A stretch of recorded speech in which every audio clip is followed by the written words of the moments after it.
Hey guys, how's it going? My name is Thamriyell. Welcome everybody to Final Fantasy XIV. In today's video, I'm going to be teaching you how to open up as a Bard in patch 4.05 in Final Fantasy XIV at level 70. This is one of the few rotations that I was able to find, and this is the one that I found my most favorite so far. And this is the one that seems to deal the most amount of damage for me personally, so I want to go ahead, slow it down, break it down, because I see all these sped up videos of people doing crazy openers and they never explain what they do. So instead, I'm going to make this visual guide in order to break down the rotation. This is the rotation from Miyuri Ai. I'm going to leave all the information to them in the description below. Please check them out. They do some great Final Fantasy XIV Bard videos regarding rotation, openers, and bursts and stuff. So please go ahead and I want to make sure to show the credit where credit is due. Go ahead and check them out. Nevertheless, let's go ahead and break down this rotation for Bards.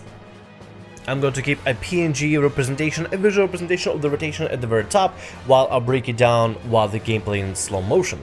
The first thing I want to open up is with full Requiem in order to pre-establish the damage debuff on the enemy so that everybody else in your party can benefit from it as well as yourself. Since Bard does have all these raid-wide utilities and party-wide utilities, you want to try to utilize them as much as often.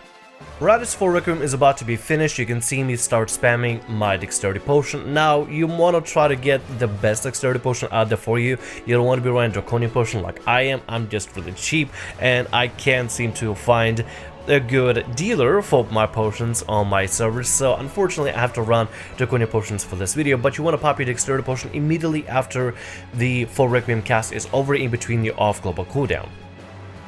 Next available global cooldown, you want to use Stormbite and then follow it up into Bloodletter and Raging Strikes in that particular order. I was a little bit confused at first as well why in that particular order, but Miyuri Ai actually posted a Q&A on why she even did that. She documented everything, theory craft. She done some amazing theory crafting on this. According to her, Bloodletter before Raging Strikes lines up both Bloodletter and Minuet before for the next song.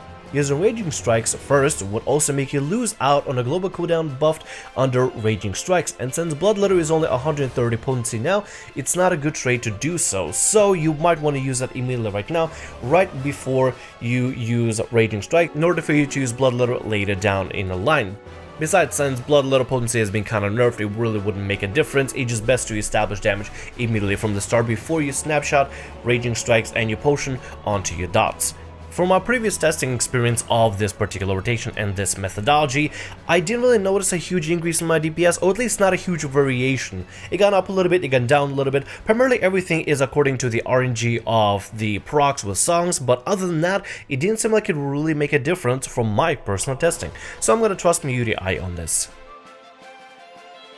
On your next global cooldown, you want to start off with Caustic Bite. By the way, to explain why Stormbite before Caustic Bite, because Stormbite has a bigger damage potency of damage over time. This is why you want to pre-establish it first of all. It's going to be hitting a lot harder than Caustic Bite, so that's why you establish it then. Nevertheless, you start off with Caustic Bite, and then in your off global cooldown, you want to follow it up with Wondrous Minuet, and then into Battle Voice. Battle Voice can only be turned on whenever there's a song being played, and you want to make sure, even if you're practicing against a trained dummy, that you're playing it at all times in order to pre-establish the extra direct hit for everybody else in your party. Like I said before, Bard is very raid heavy when it comes to benefiting the rest of the party, and Wondrous Minuet applies the extra crit for everybody else, and by that time everybody is already warmed up and is in the middle of the hard hitting abilities in the middle of the rotation. You would think that you want to use a song from the very beginning. You don't really have to worry about it at first. You can waste a global cooldown without any songs and don't have to worry about anybody else at that moment, because by that time everybody else is already in the middle of using up their opener in order to build up to something greater. And then by the time you come around with using Caustic Bite, using Wondrous Minuet in order to turn on a song for you and allow you to build procs at the same time, while also giving everybody a crit buff, as well as using Battle Voice in order to increase everybody's direct hit in a party for all party members at the moment, will be really beneficial. So you want to try to get yourself in the habit of using Battle Voice immediately after Wondrous Minuet. You may need to rebind a couple of things or rekeybind a couple of abilities. That's what I had to do in order to make myself feel more comfortable with this opener, but nevertheless, that is the follow-up that you want to do with, and pre-establish the buffs for your friendlies. And then on your next global cooldown, you want to start off with a Straight Shot to establish yourself a crit buff, And don't worry about it, you'll have to snapshot everything onto it afterwards with Iron Jaws, but you want to make sure you follow with straight shot, and then Imperial Arrow for the extra damage, and then Sidewinder after you have all your dots applied in order to do a lot of damage. And by that time, with your potion and with Raging Strikes, you'll be doing a ton of damage and pre-establishing extra DPS on you and already putting yourself up pretty high on the meters if you have a parse running or something like that. But at that point, you'll be able to establish a really solid amount of damage that you just have to maintain afterwards. So that is primarily how most openers work. You establish a lot of damage in the beginning, and then you slowly slide down in the plateau, and as long as you don't die or don't mess up a rotation or don't have a particular mechanic that will force you not to DPS, you plateau at a very solid spot and you'll be able to deal a really good amount of damage as long as you maintain your rotation or nothing messes you up. And as the very last part of the opener, before you continue with a regular rotation and use your stacks of Pitch Perfect and your songs and rotate everything and just do your thing as you usually do with a Bard, with Refuge and Arrow and Barrage and everything like that, afterwards you end up with Iron Jaws, and then you continue on with your regular rotation. The reason you want to use Iron Jaws is because of snapshotting in this game, because you want to make sure that your current dots are reapplied with the same buffs that you currently have at the moment that you're building up from this entire rotation, from this entire opener. And with your Dexterity Potion, your Raging Strikes, and your Straight Shot, your dots could be benefiting if you just snapshot them onto, so that they contain or maintain the buffs that you currently built up for this entire opener. See, because of no snapshotting, because there's no dynamic dot application in this game and you have to snapshot your dots, you currently right now, if you're looking at the little opener information, little opener diagram that I have up on the screen, as you can see, your Stormbite will only benefit from a Dexterity Potion, because the Dexterity Potion was popped before you use Stormbite, but will not be used or will not be benefiting from Raging Strikes unless you snapshot or reapply the dot while your Raging Strikes is still applied. Your Raging Strikes is only benefiting any Dexterity Potion, are only benefiting your Caustic Bite. But at the same time, as you look at this entire rotation, your Straight Shot, which is your crit buff for your Bard, is not applied on either of the dots, which is why it's really important to snapshot it with Iron Jaws so that your Stormbite and your Caustic Bite will get reapplied on the enemy, will get reapplied on the boss with the benefits of the Dexterity Potion, with the benefits of Raging Strikes, and with the benefits of Straight Shot, so they'll be reapplied and be stronger. You want to make sure you go through the rotation, as far as I understand from the theory crafting that I was able to understand from, reading from other bards and everything, and reading from Miyuri Ai, is that you want to make sure you pre-establish dots ahead of time, make sure they take some damage before you reapply them, and solidify them and lock them in onto the enemy with the most amount of buffs. You will still be able to continue peaking at the very top with the DPS before you start plateauing down to a very nice medium. And you usually, depending on your gear, you plateau to maybe about 3k DPS, maybe a little bit low, a little bit high. It depends on how much gear you have and what kind of material you have in your current gear.